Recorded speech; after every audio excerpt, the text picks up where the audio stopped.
sembarang dengah lo. Aku wis hafal lagune lo. Hei, sembarang dengah. Aku wis hafal tenan Mas Sam. Grecek. Ono bugis. Aku gak ngerti iki ya Rom, aku mulai terus. Yuk. Ngersake tembang menapa?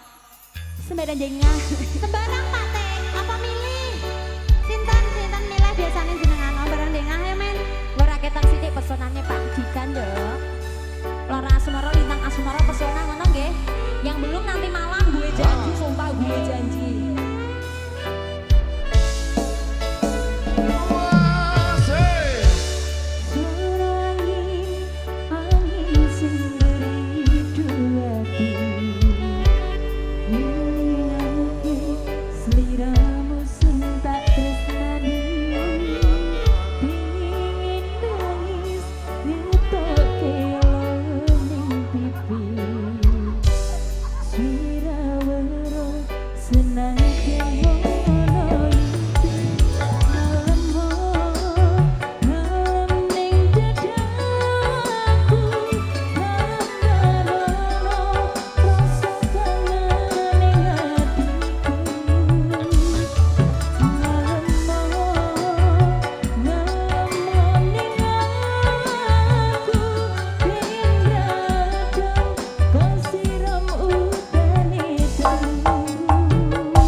saja nggih sayang. Iya.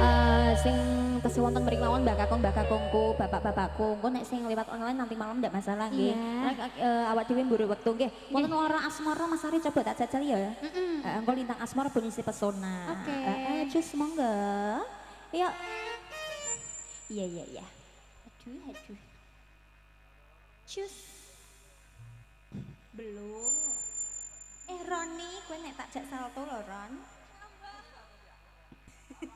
Sesuai melok ngeprok iku mesti dadi Wis tak bom-boman. kon nyiapno lotoh karo iket kok ya. Cus.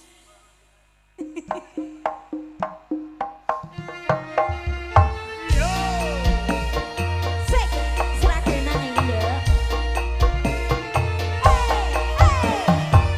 Iya, iya. Iya, iya. Iya, iya. Iya, iya. Sabar, Bu. Nyawer kae ya, jeneng lagu ya. Nyawer mawon nggih.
ngene ku ya penak tenan. Aku Penak janji utang apa? siji lho. Apa iki? Acu Acu kuning iya.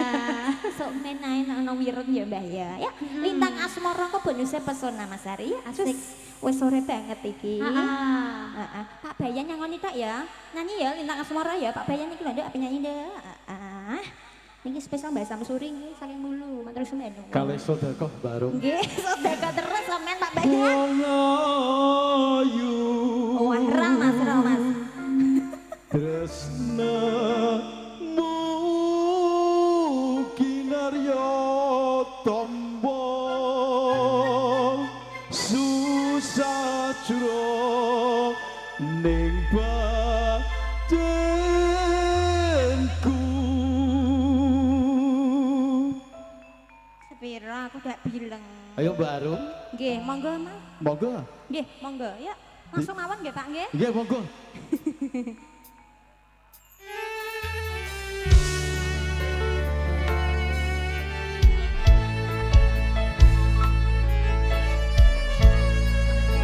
Monggo Mbak Arum. Nggih. Napa niki? Oh, Sedekah. sedekah nggih. Nggih. Mbak nggih sedekah, Mbak. Dek, mangan yo dua kilo, Mbak. Oh, nggih matur Ayo, suwun sopir. nggih.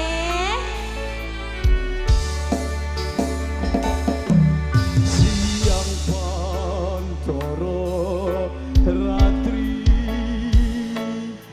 embong eling manis sing ati setiaku bisa duwe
kados ngiki terus nggih Pak nggih. Aduh, ya Mas terakhir pesona kali ngrati Gusti Putri. Kowe tek nggawa karet. Nanti apa saudara karo Pak Karet aku kudu.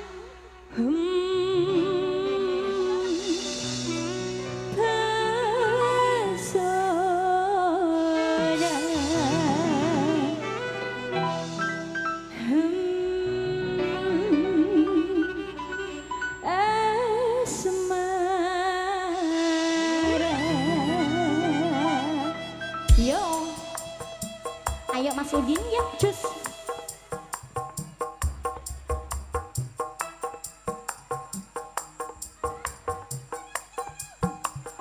Tak omongnya Pak Bayan loh.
wingi sing obeh mung lakone ajeng ndek ini kok iso.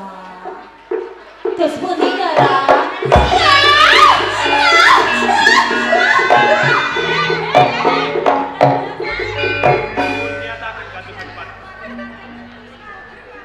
Kabeh soto minta tanpa kabine Joko mercu.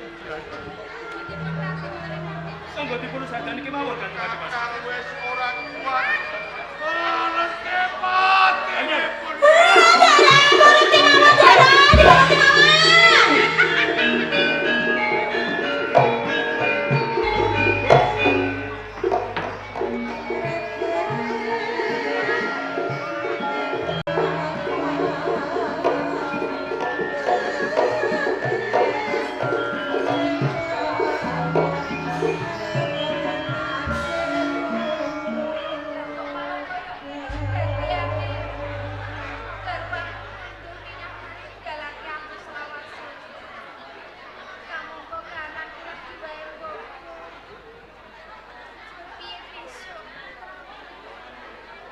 Ndara Putri. Putri mboten ngertosi yen to Ndara kakang menika kok sampun dipun puji kalian sawijining tiyang Ndara. Nggih kok mboten ngertosi Ndara.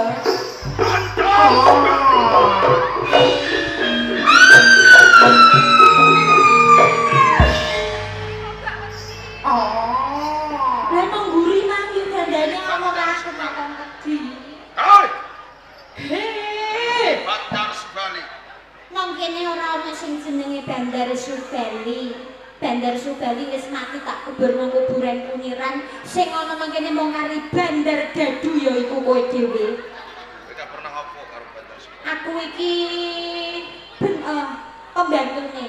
Kowe gedi balik. Budi bal semene sendale sepira. Sing bendarani iki. Sopo kae jenenge?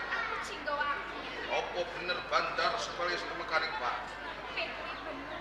Baru takon suku kadadiaran. Kowe ngerti aku. Aku Jawa Mercu. Suku mercu. Iya. Yen ora wis mercu ya karo garwa tukang masak. Iki sing mateni Ndara kakang Ndara. Kowe kok kurang ajar Joko Mercu. Kowe apa ora ngerti yen tok saiki iki bojone Ndara Bandar Subali iki lagi meteng gedhe? Ora usah kuwatir. Alamun to bojone Bandar Subali meteng gedhe. Iya. Aku sing tanggung jawab. Ora iso. Kowe kudu mati dhewe iki. Aku dilawan. Ayo. Salahku apa aku? Kowe wis wani mateni karo bendaraku. Saiki rasakno sapa aku.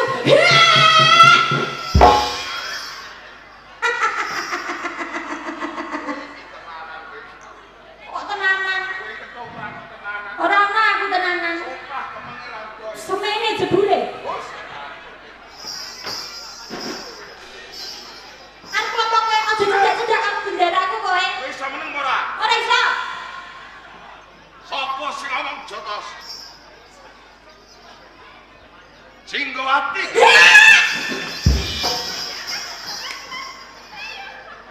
Ngomongnya sing ngomong jotos gitu kok. Aku kok jotos. Jeneng kok mboten nang. Kok brigat-brigat. Anak-anak coba bayi, anak-anak coba bayi aja ngene kok putu anak-anak coba bayi. Ya aku wis kudu payu ra kaya coba ya Allah. Dadi nek nebuk cabang bayi ku sing iki. Sing iki. Amit-amit. Dene kok sing dikebuk sing iki. Kenapa? Mergo bayi metu nek saka kene. Oh iya. Bener. Lah iya. Cinggowati, kanggo nebus tusulan luputku. Aku belum dadi bojomu. Kowe pinangka lirune garwa. Iya. Emane nek kene ora sago jero. Kowe ora gelem. Aku ya ora sakit. Kowe ora gelem.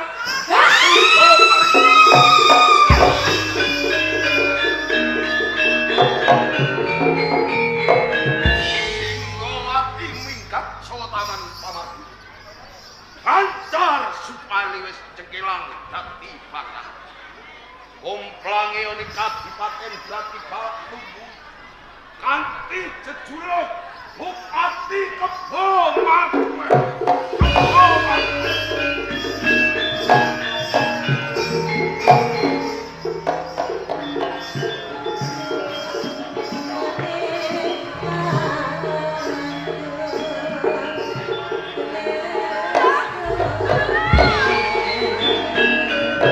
Yen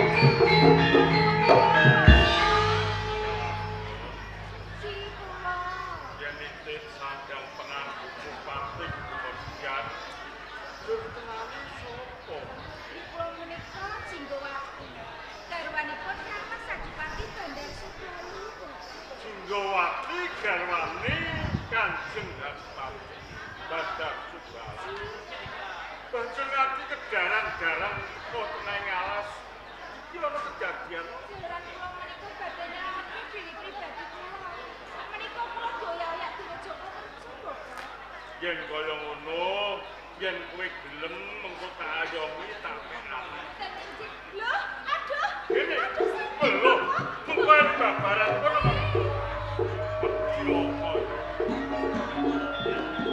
Ono satengah ngawas.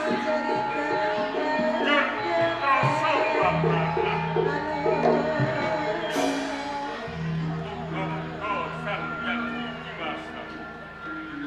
Ayo. Yo, iso harus eksam dulu bulan satu.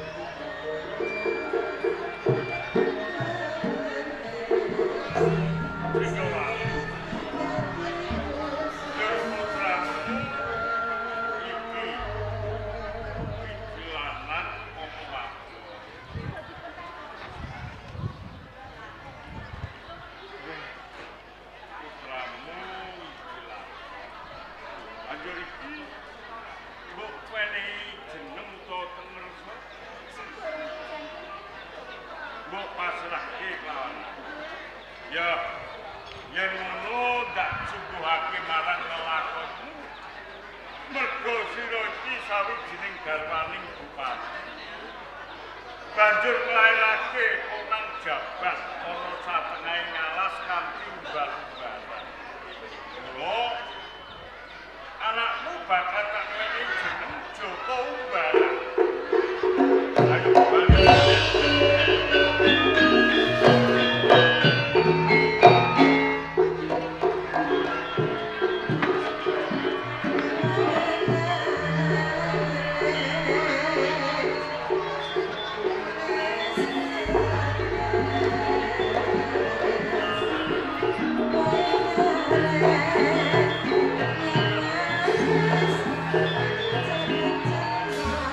Ayo kabejang duwe ngawake dhewe. Oleh anak jur saiki nganti duwe putu. Putune wis gedhe jeneng Joko Umbaran. Nek kebangetan kok. Nek ndek putu kok ora tau nyawang putune. Anane kok mundur ae dolan ae. Bareng wis gedhe iki ora tau nyabani omah. Yen dolan ora ngerti wayah. Marane ya sampe. Aku yo ngerti wayah. Katane yang ini aku yo wis bali. Lah iki jam piro jam wis sore yo Nek. Iki wis 4:30. Lah yo dolan ora bali-bali iki jane ono apa? Kula nganti krimbang. ngelih ngono piye. Ngelih yo ngelih. Nang yo tak empet. Ora bali iki ono apa? Ini wae Mbah. Ora pasan. Redene iki wis sore. Ya. Bablas tumuju Ancas. Aku mau kepengin njaluk adik. Sembrono Junggon yo wae. Yo ki rondo kok jalaji ta wae. rondo. Wedhus kae wedok yo bisa duweni anak kok. Bongo kok padake wedhus. Menungso padake wedhus. Mbah Mbah, budidayane sampean lan sampean sak katrine. Ing ujug aku mau kepengin duweni adik. Jaluk dulur. Ini. Nah ini. Nalika semono ari-arine Joko Umbaran iki tak padai kendhir supaya mbok simpen. Ayo apa kira-kira iso. Ngono. Wis coba ndak bujane mbok menawa bisa dadi. Ya wis kok ndak bisa bendang duwe adi ora rewel ae. Ayo mbok Mbah, bareng-bareng ndedonga. Muga wae simbah lanang bisa nyipta duweni adik. Joko Umbaran. Coba iki ditambah. Kowe njaluk sedulur, njaluk adik. Iki ndak wenehi adik. Iki dumadi saka ari-arimu nalika semono njur ndak pujuk. Nyatane bisa lakon dadi menungso. Iki adikku. Iya. Sembrono. Aku kepengin adik sing gedhe. Ya wis kene ya wis sing kisane gede nang. Iki kok gedene. Ana dijuse banyu gede. Gede aku kok iso ah. Ngajak banyu kok. Bakune pengen gede ta tak entul-entule ora. Ya, bintani sawetara.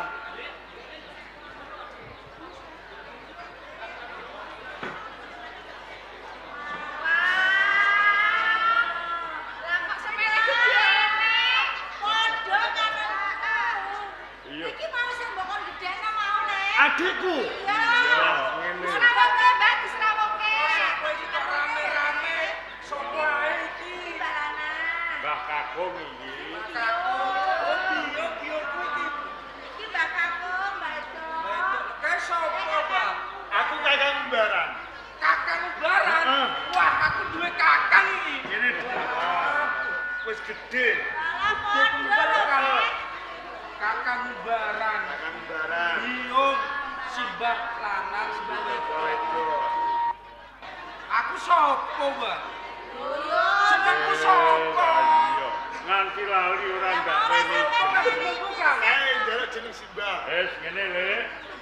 Sopo, Mbah, sopo? Mergo kowe iki dumadi saka ari-arine kakangmu Joko Baran ndak pujuk nganti dadi menungso kaya dene kowe. Saiki kowe bakal ndak weni tenger Joko Pujang. Joko Pujang, Mbah. Api-api, Mbah. Yo biyo. Kan wis kesel-kesel biyo tak pene mangan ya. Tapi aku iki Iya. Bang, lesu. Mangan. Sik.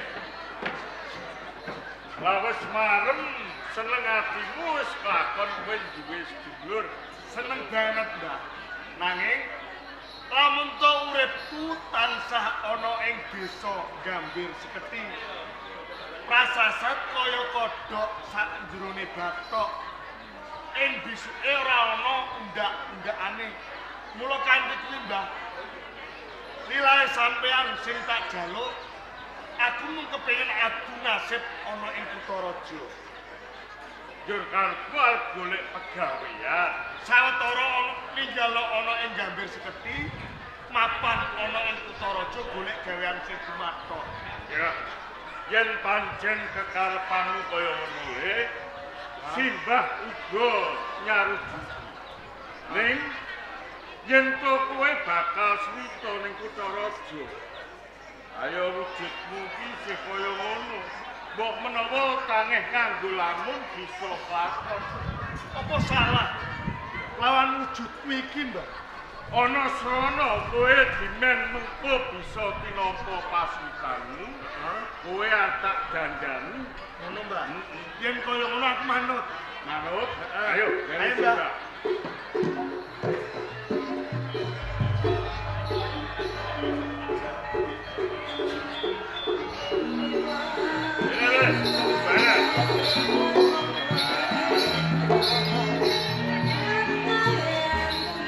Ing segawit Simbah mau jare arep dandani aku kanggo sangu golek gawean ana ing Kutaraja.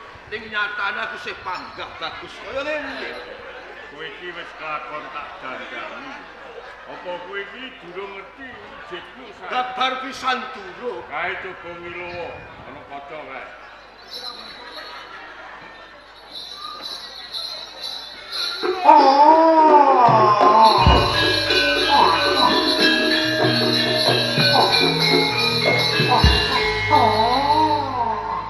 Saiki aku jaluk pamit, Bang. Ana.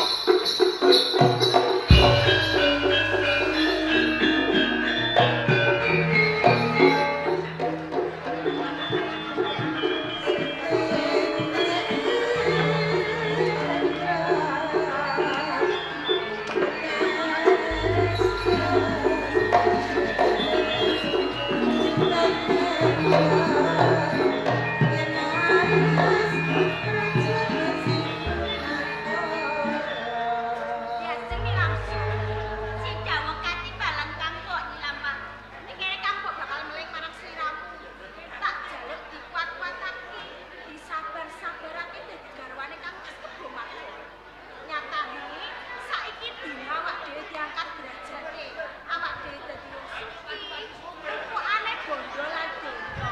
Senajan to wujude garwane awak dhewe kaya ngono ya diajeni. Menika lek wis kok kagok, jenengan ampun patos. Kula saka kuwi tak jaluk sapit matono kang wis kebomaken. Kaya apa kang wis kebomaken ki dadi rasa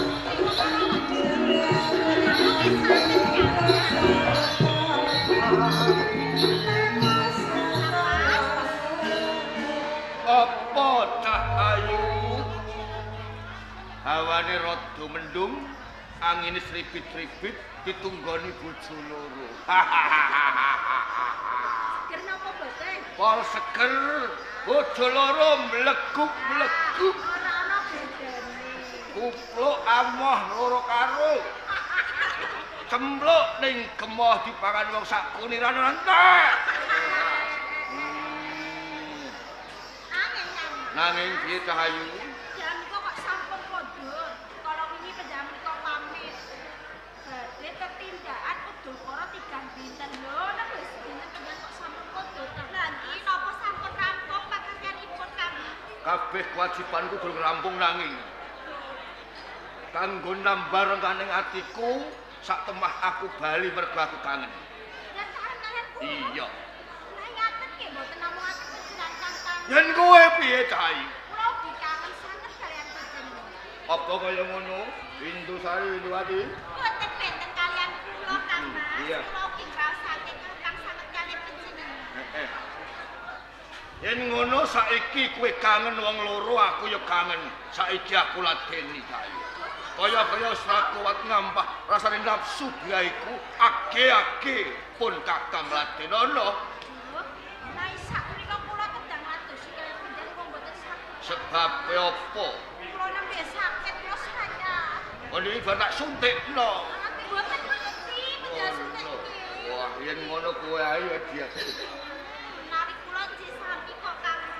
Kula nggih boten saged. Lah kok kaya semayan. Oh, nggih ampun kalahaken. Kula lah diajeni Ramsari menika lak sedulur kembar. Lah kula sakit beda Pak iku nggih sakit. Kembar siam apa kembar sial? Kembar sial. Oh ngono.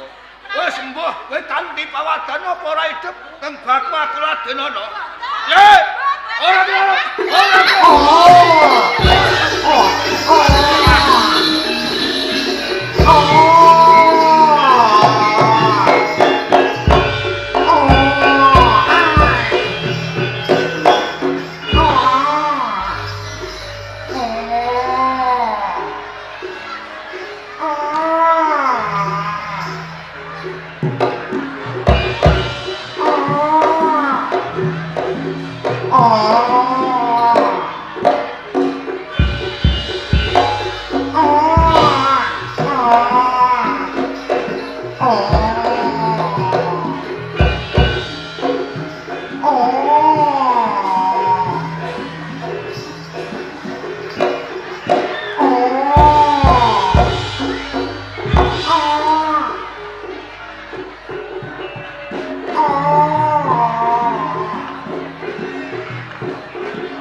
Ah!